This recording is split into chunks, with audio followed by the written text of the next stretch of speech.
شروع اللہ کے نام سے جو بڑا مہربان اور نہایت رحم کرنے والا ہے۔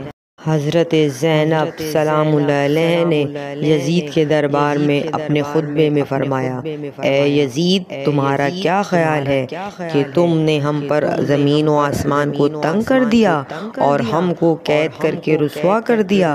اگرچہ تم نے ہمیں اپنے ظلم و ستم کا نشانہ بنایا ہے، لیکن یاد رکھو، ہمارے دلوں سے اہل بیت کی محبت کو نہیں نکال سکتے۔ ہم اہل بیت پیغمبر ہیں، ہماری عظمت کو تم نہیں مٹا سکتے۔ تم اپنی سازشوں اور فریب کے جال میں جکڑ کر ہمیں نقصان نہیں پہنچا سکتے۔ حضرت زینب نے کوفیوں کی بے وفائی کو شدید الفاظ میں مذمت کی ہے اور انہیں ان کے وعدوں کی یاد دہانی کروائی ہے کہ کیسے انہوں نے امام حسین علیہ السلام کو کوفے آنے کی دعوت دی اور پھر ان کا ساتھ چھوڑ دیا۔ یزید، تو سمجھتا ہے کہ تم نے ہم پر ظلم و ستم کر کے ہم کو رسوا کر دیا ہے؟ اس خطبے نے دربار میں موجود لوگوں کے دلوں کو ہلا کر رکھ دیا اور انہیں امام حسین علیہ السلام اور اہل بیت کے عظیم مقام کا احساس دلایا۔